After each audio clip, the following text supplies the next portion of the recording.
지금 말씀하신 대로 정계 입문을 하게 된다면 과연 어떤 수순으로 할지에 대한 이야기도 많이 나오고 있습니다.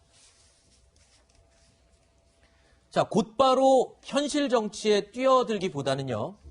조금 전에 잠깐 얘기도 들었지만 재보선 이후, 이 4월 재보선 이후에 대선 행보를 본격화하지 않을까 하는 전망이 많이 나오고 있습니다.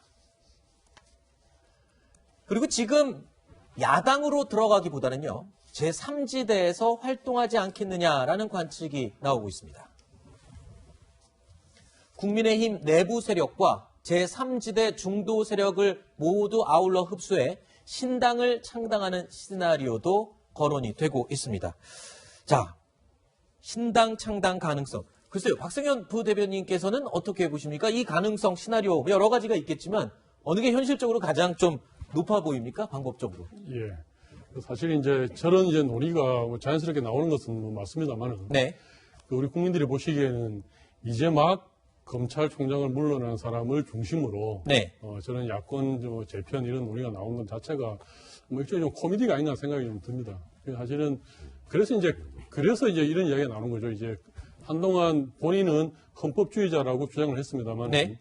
비판하는 사람들은 검찰주의자를 비판했고, 근데 결국 알고 보니까 자기애주의자다. 이제 이런 이야기가 나오는 겁니다. 그래서 좀 전에 이제 후임 검찰총장 이야기라든지, 아니면 이제 검찰 시스템이 앞으로 어떻게 될 것인가, 이런 데 대해서 아무런 책임감도 사실은 없어 보이는 것이고, 네. 더구나 이제 나오자마자 사실은 어느 정도 저는 조율됐다 봅니다. 네. 제3지대 이런 가능성도 좀 있는 것이고요. 예. 그래서 이제 이런 행보 자체가, 이제 막 공직을 그만둔 검찰총장이 이제 할 수 있는 행보로 적절한 것인가. 네. 이것이 과연 국가 시스템이 이런 것을 허용해야 되는 것인가. 이제 이런 의문을 강하게 드는 것이죠. 네. 어떻든 간에 윤석열 총장이 이렇게 검찰총장의 옷을 벗고 정치를 시작하는 데서는 이전에 문재인 정부가 부여한 검찰총장이라는 권한, 네. 그것을 놓고 자기가 어떻게 정치할 수 있을 것인가. 네. 이것은 본인이 스스로 좀 해내야 되는 일이기는 합니다만은 그렇게 저는 긍정적으로 보지는 않습니다. 네. 김태현 변호사는 어떻게 보십니까? 근데 경찰 그만두고 2달 안 돼서 바로 총선 출마해서 배지 달고 판사 그만두고 바로 총선 출마해서 배지 단 의원들도 있지 않습니까? 이탄희 의원 같은 경우에는 이탄희 의원은 네. 이제 좀 변호사로 좀 있은 다음에 했죠. 14개월 정도? 네, 있었고. 네. 근데 이제 제가 말하는 건 이수진 의원하고 네. 한 법원 아마 법법 최기상 의원도 최기상 의원도 그렇고 황운하 의원도 경찰청장 그만두고 얼마 되지 않아서 바로 총선 출마했어요. 그렇기 때문에 그게 적합하냐 바람직하냐 이 논란이 이제는 의미는 없을 것 같습니다. 여권에도 그런 의원들이 많기 때문에 네. 지금 대선 1년 전에 지금 검찰총장 그만두고 지금 대선 출마 선언하는 건 또 아니지만 어쨌든 정치인의 행보를 걷는 것에 대해서 크게 전 비난할 건 없다고 보면 이미 선례가 있는 거니까. 그런데 이런 거예요. 지금 이제 보시면 앞서 여러 가지 시나리오들이 있었는데 만약에 윤 총장이 오늘부터 정치인의 모습을 보이겠다 그럼 뭐 했을까요? 정치인들 정치 출마 선언을 항상 하는 거 있잖아요. 그 다음날 측근들 쫙 데리고 국민묘지 참배 이거 했을 겁니다. 근데 오늘 아마 제가 알기로 윤 총장 움직임 없을 거예요. 네. 그 얘기는 일단 어제 그렇게 사퇴하고 와서 누구나 다 정치인으로서 행보를 한다, 정치인으로서 변신했다고 보고 저도 그렇게 보고 있습니다만 당분간은 조금 잠행할 가능성이 있다. 그런데 만약에 야권의 단일 후보가 서울시장 단일 후보가 결정이 되고 아마 서울시장 선거전에 격화가 되면 윤 총장이 그 와중에서 뭔가 역할을 할 가능성을 배제할 수는 없을 거예요. 그리고 나서 앞서 보신 그래프 중에서 독자 세력화냐, 야당에 들어가냐 이런 부분들은 결국 야권의 단일 후보가 오세훈 전 시장이나 안철수 국민의당 대표 중 누가 되느냐, 그리고 네. 그 단일 후보가 서울시장 경선에서 서울시장 선거에서 승리하느냐, 패배하느냐에 따라서 야권의 어떤 정계 개편 시나리오의 모습은 달라질 수가 있거든요. 네. 거기서 아마 본인의 어떤 정치적 역할을 찾는 형태로 아마 정치권에 조금 영창록하지 않을까 저는 그렇게 봅니다. 일단 여당에서는 지금 윤 전 총장의 사의에 대해서 상당히 강도 높은 비판의 목소리들이 흘러나오고 있습니다. 그렇다면 야권에서는 어떨까요? 야권의 반응도 함께 들어보시죠. 굉장히 통이 크고 아랫사람들의 의견을 잘 받아주는 스타일이에요. 문재인 정부가 상식과 정의에 반한 정부다. 문재인 정부 자체를 부정했기 때문에 네. 이 부분은 국민들한테 굉장히 큰 울림이 있을 것이다. 지금 야권 지지자들은 서울시장 선거도 마찬가지예요. 예. 민주당 후보가만 안 되면 된다는 생각입니다.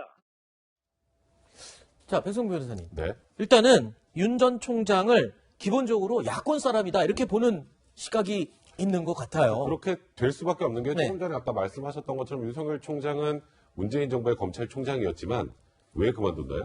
결국 여권에서 추진하는 중수청, 그게 네. 이제 그간에 쌓아왔던 법무부와의 대립부터 시작해서 중수청 추진에 반발해서 결국은 옷을 벗은 거죠. 네. 그리고 지금 현재 이 추진하는 과정이 헌법정신에도 반한다고 강력히 비판을 했는데 그 비판한 그 쪽으로 갈 수는 없는 것이고요. 네. 윤석열 총장이 지금 이렇게 나오면 지금 현재 정치에 한다는 전제에선 당연히 야권 후보가 될 수밖에 없는 것이고 네. 그렇기 때문에 여권에서는 사실 더 강하게 비판하고 싶어하는 분들이 많을 텐데 좀 자제하는 건 비판을 하면 할수록 윤석열 총장이 맷집이 세지고 몸집이 커지니까 어찌 보면 여권에서 부글부글하지만 몇몇 의원들 빼고 좀 자제하는 것 같고 네. 야권에서 어느 정도 환영하는 모습이 나올 것 같습니다.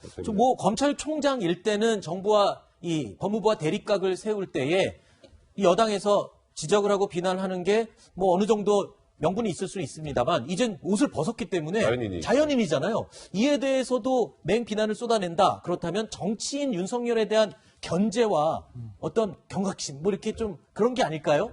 그래서 야당 의원들의 목소리 한번 듣고 또 이어가겠습니다.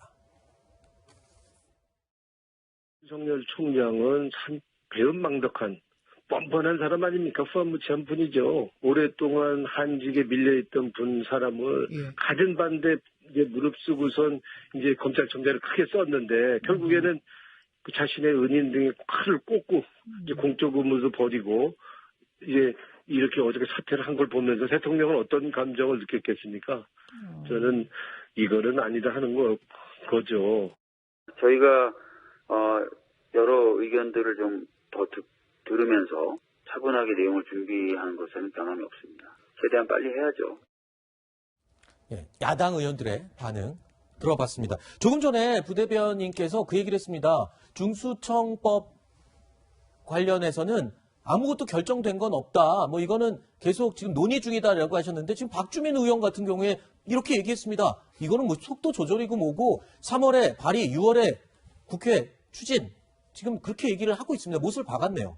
예, 그러니까 박주민 의원도 사실은 이제 이 법 제정에 네. 이제 앞장서 나서는 분인데 사실은 이제 여당의 170명의 그 국회의원이 있고 또 청와대는 또 청와대대로 바라보는 어떤 시각이 있습니다. 그래서 뭐 자주 말씀드립니다만은 이 새로운 법을 만들고 새로운 국가 기구를 만드는 이 문제는 뭐 아무리 급해도 이거 실을 발을 허리에 끼워서 쓸 수는 없는 이런 문제입니다. 그래서 네. 이제 그와 관련해서 다양한 의견들을 모아야 되는 것이고요. 청와대도 사실은 이게 현재 진행되고 있는 검찰개혁, 공수처라든지 검경수사권 조정 기왕에 완성된 부분들을 안착시키는 게 중요하고 또 나아가서 그 반부패 수사 역량을 위축시켜서는 안 된다 이런 의견을 갖고 있습니다. 이제 네. 그런 걸 다 감안해서 어떤 적절한 어떤 그 중수청의 기소와 수사를 분리하는 이 안이 나와야 되는 것이죠. 그 논의의 주체는 법무부도 되고 검찰도 되는 것입니다. 네. 예, 그래서 이제 그런 논의의 과정에서 윤 총장이 중수청을 반대해서 이렇게 사퇴한다 하는 것이니까 사실은 타이밍과 명분에서 좀 어색하다. 알겠습니다. 갸우뚱할 수 있는 이런 부분이 있는 것이죠. 알겠습니다. 조금 전에 계속 전해드린 것처럼 이 여당에서는 지금 윤석열 때리기에 집중을 하고 있습니다. 그런데 과거에요.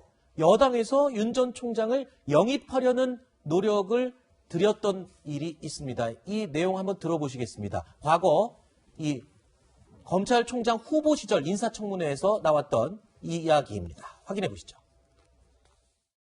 저는 뭐 정치의 소질도 없고 정치할 생각은 없다 그렇게 얘기를 했고 좀 한번 출마를 하라는 얘기를 간곡하게 했는데 저는 이제 그걸 거절을 했고 그래 아마 2016년 그 제가 고공검사로 있을 때 그 공직 사퇴 기한이 아마 있었던 것 같은데 그 전까지 몇 차례 전화가 왔었습니다. 다시 한번 생각해 볼 수 없냐. 저는 뭐 그럴 생각이 없다라고 얘기를 했고.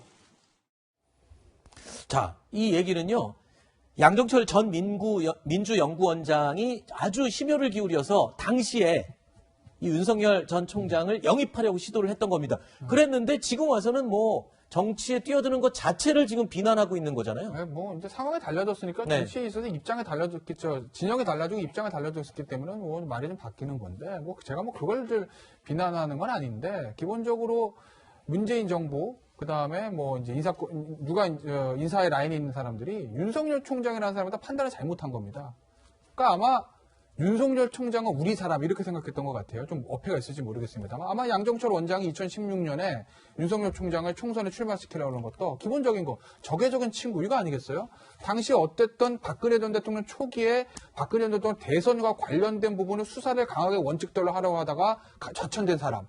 그렇기 때문에 우리가 출마시키려 맞겠다라고 판단했던 거고 그 다음에 그 2016년 말에 있었던 특검 전국에서 윤석열 총장의 수사에 앞장서서 특검부터 그다음 중앙지검장 돼서도 소위 말하는 적폐수사, 전 정권 수사를 이끌었습니다. 그러니 이 사람 우리 사람. 그러니까 총장을 시켜도 되겠다고 총장을 시켰을 거예요. 네. 저는 그렇게 봅니다. 그래서 처음에 총장 시켰을 때 문재인 대통령 뭐라고 말씀하셨습니까? 살아있는 권력에도 칼을 들이대는 우리 총장 이렇게 얘기하셨어요. 네. 그래서 총장 임명장 받고 2달 있다가 살아있는 권력 칼 됐습니다. 네. 그때부터 어떻게 됐죠? 그때부터 온갖 압박과 핍박을 받았습니다. 그래서 결국 나온 거예요.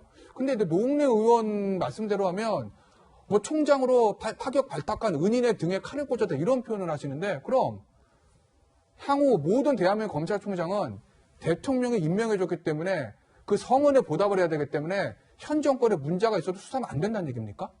그런 말씀이신 건가요?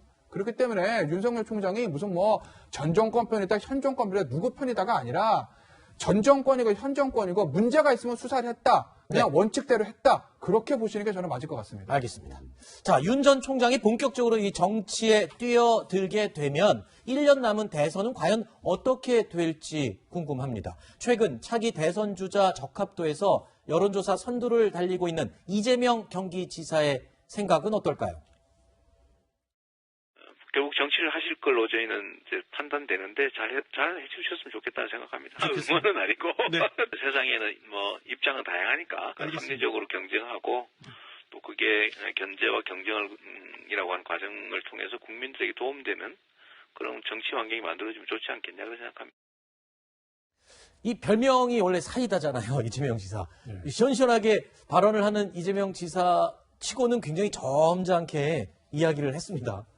예, 이재명 지사가 지금 현재 이제 상당히 높은 지지율을 여권 안에서도 이렇게 누리는 그 배경 중에 하나가 직접 이제 이러한 내용에 그 당사자로 참여하지 않아도 되는 약간의 거리를 두고 있기 때문이기도 합니다.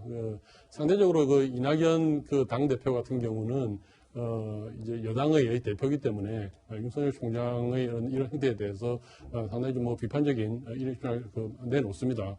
그렇지만 이재명 지사는 현재 여론조사 1위로서의 어떤 여유도 있는 것이고 좀 자유롭다. 그렇죠. 논란에서. 이 문제에 대해서 이렇게 알겠습니다.